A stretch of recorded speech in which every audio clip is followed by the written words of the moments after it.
உங்களுக்குள்ளே இருக்கக்கூடிய எண்ணங்கள் தான் உங்களுடைய வாழ்க்கையாக அமையப் போகிறது. உங்களுக்குள்ள அமைந்த எண்ணங்கள் எல்லாம் இறைவனிடத்திலிருந்து வந்த எண்ணங்கள். அந்த நல்ல எண்ணங்களை நாம் என்ன பண்ணணும்னு சொன்னால் போற்றி பாதுகாக்க வேண்டும். அதை நம்ம போற்றி பாதுகாக்காமல் அதை நிராகரிக்கிறோம் அப்படிங்கும்போது நம்ம இறைவனை நிராகரிக்கிற மாதிரி ஆயிரும். அதாவது அந்த எண்ணங்கள் இறைவனால் கொடுக்கப்பட்டது. அந்த எண்ணங்களை நம்ம என்ன பண்ணோம் அப்படின்னா, அந்த எண்ணங்கள் தான் நம்முடைய பிரார்த்தனையாக, அந்த எண்ணங்கள் தான் நமது தொழுகையாக, அந்த எண்ணங்கள் தான் நம்முடைய வணக்க வழிபாடாக இருக்கணுமே தவிர, எப்போ அந்த எண்ணத்தை நம்ம நிராகரிக்கின்றோமோ நாம் ஒரு சிரமத்துக்கு உள்ளாகிறோம், ஒரு பிரச்சனைக்கு உள்ளாகிறோம். அதாவது ஒரு எண்ணம் நமக்கு கொடுக்கப்பட்டிருக்கிறது. அந்த எண்ணத்தை நம்ம என்ன பண்ணணும் அப்படின்னு சொன்னால், அந்த எண்ணத்தை நம்பணும், அந்த எண்ணங்களில் வாழணும். அந்த எண்ணத்தை நம்ம நிராகரிக்கக்கூடாது. அந்த எண்ணம் இறைவனிடத்துலேருந்து நமக்கு வந்த எண்ணம். அந்த எண்ணத்தை நீங்கள் போற்றி பாதுகாக்கும் பொழுது நீங்கள் என்ன ஆகுறீங்கன்னு சொன்னால், ஒரு இப்போ ஒருத்தர் தொழுகிறாரு, ஒரு கோயிலுக்கு போய் என்னென்னு சொன்னால் வணக்க வழிபாடுகள் பண்ணுறாங்க, பள்ளிவாசலுக்கு போய் தொழுகிறாங்க, இல்லை நம்ம சர்ச்சுக்கு போகிறோம். இது மாதிரி ஒவ்வொருத்தரும் ஒரு வணக்க வழிபாடுகள் பண்ணுறாங்க. ஆனால் அது அனைத்திற்கும் அடிப்படையாக இருப்பது உங்களுடைய எண்ணங்கள் தான். அந்த எண்ணங்களை நீங்கள் போற்றி பாதுகாத்தீங்க அப்படின்னு சொன்னால் அது உங்கள் வணக்க வழிபாடுகளுக்கு சமமாக ஆகிவிடுகிறது. அதாவது உங்களுக்கு ஒரு எண்ணம் கொடுக்கப்பட்டிருக்கிறது. அந்த எண்ணங்களை நீங்கள் போற்றி அதன் அடிப்படையில் வாழும் பொழுது என்ன ஆகிறீங்கன்னு சொன்னால், நீங்கள் அதே எண்ணத்தில் இருக்கும் பொழுது என்ன ஆகுறீங்கன்னு சொன்னால், நீங்கள் இறைவனோட இணைஞ்சிடுறீங்க. அந்த வாழ்க்கை அப்படிங்கிறது 24 மணி நேரம் வணக்கமாக, 24 மணி நேரம் பிரார்த்தனையாக அமைந்து விடுகிறது. நமக்கு ஒரு எண்ணம் கொடுக்கப்பட்டிருக்கு. அந்த எண்ணத்தை என்ன பண்ணுறோம் அப்படின்னு சொன்னால், நம்ம மற்றவங்களோட அந்த எண்ணத்தை உரசி பார்க்குறோம். இல்லை மற்றவங்களுக்கு கொடுக்கப்பட்ட எண்ணத்தை நம்ம என்ன பண்ணுறோன்னு சொன்னால், நம்ம எண்ணத்தோட நம்ம சேர்த்து பார்க்குறோம். அதாவது ஒருத்தருக்கு ஒரு எண்ணம் கொடுக்கப்பட்டிருக்கு, அந்த எண்ணத்தில் அவர் வாழ்ந்துட்டு இருக்காரு. அப்போ நம்ம எண்ணத்தை, அவர் கொடுக்கப்பட்ட எண்ணத்தை நம்ம ஆசைப்படுறோம் அப்படிங்கும்போது என்னென்னா, அது ஒரு திருட்டுத்தனம். திருடுவது போல் இறைவன் அவங்களுக்கு கொடுக்கப்பட்டதை நம்ம பொறாமப்பட்டு அந்த எண்ணத்தின் அடிப்படையில் அவங்க வாழ்ந்துட்டுருக்காங்க. நம்ம அதை போன்று வாழ வேண்டும். அந்த எண்ணத்தை நம்ம பண்ணுறோம் அப்படின்னா நம்ம திருடுறோம், அதாவது நம்ம தவறு செய்கிறோம் அப்படிங்கிற மாதிரி ஆயிடுது. அப்போ அந்த எண்ணம் அவருக்காக கொடுக்கப்பட்டிருக்கு, அவர் அந்த எண்ணத்தில் வாழ்கிறாரு. அந்த எண்ணத்தில் வாழக்கூடிய நபரை நம்ம பொறாமப்பட்டு அதே மாதிரி நான் வாழணும், அதே மாதிரி பிஸ்னஸ் பண்ணணும், அதே மாதிரி நான் என்ன பண்ணணும்னா ஒரு வேலை செய்யணும், அதே மாதிரி அவர் மருத்துவராக இருக்காருன்னா அதை மாதிரியே நானும் பண்ணணும், அவர் வாழ்க்கையில் ஈடுபட்டுருக்காரு அதே மாதிரி வாழ்க்கை எனக்கு வரணும், அதே லைஃப் ஸ்டைல் எனக்கு வரணும் அப்படின்னு நினைக்கிறது. அது எப்படி சொல்கிறதுனா ஒரு விபச்சாரத்தனமானது அப்படின்னு சொல்லலாம். ஏன் அப்படின்னு சொன்னால், அவங்களோட நம்ம ஆசைப்படுறோமா இல்லையா? இப்போ ஒரு தவறான விஷயத்தை நம்ம பண்ணுறோம் அப்படிங்கும்போது என்ன பண்ணுறோன்னா, அது தவறு, திருடுறோம் அப்படிங்கிறோம். அப்போ அவங்க எண்ணத்தை நம்ம திருடம் போடும்போது அது சமமானதாக தான் அது வருமே தவிர, அப்போ மற்றவங்களோட எண்ணங்கள் அவங்களுக்கு கொடுக்கப்பட்டதை நம்ம பொறாமப்பட்டு அந்த எண்ணத்தின்படி வாழணும்னு நினைக்கிறது மிகப்பெரிய தவறாக இருக்குது. உங்களுக்குள் ஒரு எண்ணம் இருக்குது, அந்த எண்ணத்தின் அடிப்படையில் நீங்கள் வாழுங்க. அந்த எண்ணத்தின் அடிப்படையில் வாழும்பொழுது தான் நீங்கள் என்ன பண்ணுறீங்கன்னு சொன்னால் இறைவனோடு இணைஞ்சிடுறீங்க. இப்போ உங்களுக்கு என்ன எண்ணங்களை கொடுக்கப்பட்டிருக்கோ அந்த எண்ணங்கள் தான் உங்களுடைய வாழ்க்கை. அந்த எண்ணங்களில் வாழணும்.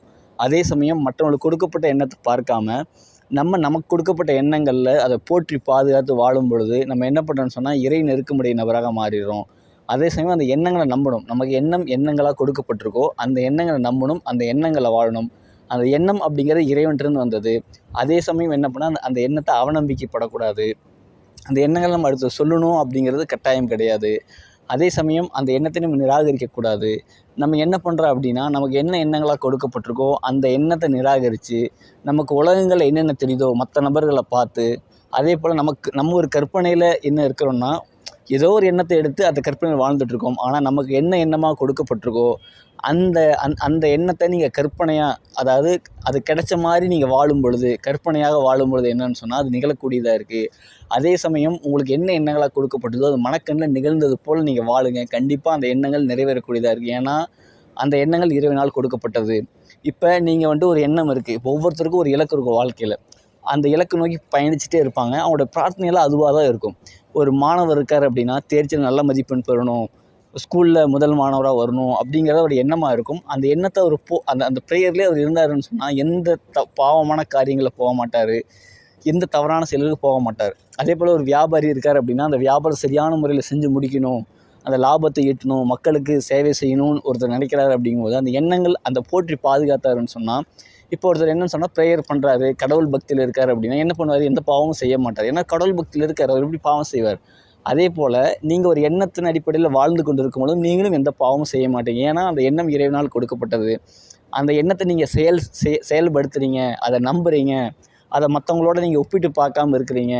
அதை என்ன சொல்ல அதை அதை அதை நீங்கள் கற்பனை செய்கிறீங்க, அதை மனக்கண்ணால் நீங்கள் பார்க்கும் பொழுது, நீங்கள் அதை அடிப்படையில் வாழ்கிறீங்கும் பொழுது, எப்படி ஒருத்தர் வந்துட்டு இறை நெருக்கத்தில் இருக்க நபர் எப்படி பாவம் செய்ய மாட்டாரோ, இதே போல் அந்த இறைவனால் கொடுக்கப்பட்ட எண்ணத்தை பின்பற்றக்கூடிய நபர்கள் அவங்க எப்படி அந்த இறை நெருக்கத்தில் இருக்காங்களோ அதுக்கு நீங்களும் ஈடாகிறீங்க. அப்போ இதுலேருந்து என்ன தெரியுது அப்படின்னு சொன்னால், இறைவனால் என்ன எண்ணங்களாக அவங்களுக்கு கொடுக்கப்பட்டிருக்கோ அதை அதில் நீங்கள் வாழ்கிறதே என்னன்னு சொன்னால், நீங்கள் இறைவனை பிரார்த்தனை பண்ணுற மாதிரி தான், இறைவன்கிட்ட நீங்கள் வந்துட்டு இறைஞ்சிற மாதிரி தான். அப்போ இதுலேருந்து என்ன தெரியுது அப்படின்னா, ஒவ்வொருத்தருக்கும் ஒரு எண்ணங்கள் கொடுக்கப்பட்டிருக்கு. அந்த எண்ணங்கள் பற்றி பிடிச்சிக்குங்க. அதே போல் அந்த எண்ணத்தை மற்றவங்களோட எண்ணத்தோடு உரசி பார்க்காதீங்க. மற்றவங்களுக்கு கொடுக்கப்பட்ட எண்ணத்தை நமக்கு வேணும் அப்படின்னு சொல்லி நினைக்கிறது மிகப்பெரிய தவறு தான். ஏன்னா நீங்கள் அப்போ இறைவன் உங்களுக்கு கொடுத்தது நீங்கள் நிராகரித்த மாதிரி ஆயிடும். அப்போ இறைவனை நீங்கள் என்ன பண்ணுறீங்க அப்படின்னு சொன்னால், இறைவன் நீங்கள் வெறுக்கிறீங்க, இறைவன் நீங்கள் வந்துட்டு தாழ்த்துறீங்கிற மாதிரி ஆயிடும். அதுக்காக முதல்ல அந்த தவறான வார்த்தையை நான் யூஸ் பண்ணேன். ஏன் அப்படின்னா, நீங்கள் இந்த மாதிரி நினைக்கும் பொழுது அதுக்கு அர்த்தம் அதுதான். இப்போ இதுலேருந்து நமக்கு என்ன தெரியுது அப்படின்னு சொன்னால், உங்களுக்கு என்ன எண்ணங்களாக கொடுக்கப்பட்டிருக்கோ அந்த எண்ணங்களை முதல்ல நம்புங்க, அந்த எண்ணங்களை வாழுங்க. அது மிகப்பெரிய பிரார்த்தனையாக இருக்கிறது. அதே சமயம் அந்த அந்த எண்ணத்தை மற்றவங்களோட ஒப்பிட்டு பார்க்காதீங்க. அந்த மற்றவங்களோட எண்ணத்தை நமக்கு வரணும் அப்படின்னு நினைக்காதீங்க. 3வது என்னென்னு சொன்னால், அந்த எண்ணத்தை நம்புங்க, கண்டிப்பாக நிகழக்கூடியதாக இருக்குது. அந்த எண்ணங்களில் மனக்கண்களால் பார்த்து கற்பனை செஞ்சு நம்ம எவ்வளோ கற்பனை பண்ணுறோம். அதாவது தவறான விஷயங்களை பார்த்து தவறான கற்பனை பண்ணுறோம். ஆனால் இறைவன் நமக்கு என்ன எண்ணங்களாக கொடுத்தானோ அந்த எண்ணங்களில் நம்ம கற்பனையில் வாழும் பொழுது, மனக்கண்ணால் காணும் பொழுது அது கண்டிப்பாக நிகழக்கூடியதாக இருக்குது.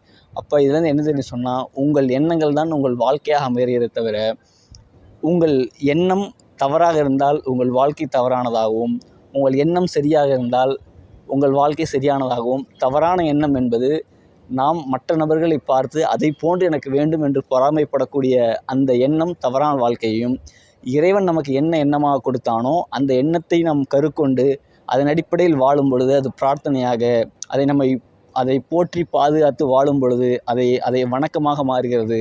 ஆகவே உங்கள் எண்ணங்கள் தான், இறைவனால் உங்களுக்கு கொடுக்கப்பட்ட எண்ணங்கள் தான் உங்களுடைய வாழ்க்கையாக அமைகிறது. அதுதான் உங்கள் வாழ்க்கை. எனவே உங்களுக்கு என்ன எண்ணங்களாக கொடுக்கப்பட்டிருக்கிறதோ அதன் அடிப்படையில் வாழுங்கள். அதுவே உங்கள் வாழ்க்கையாக அமைகிறது. நன்றி.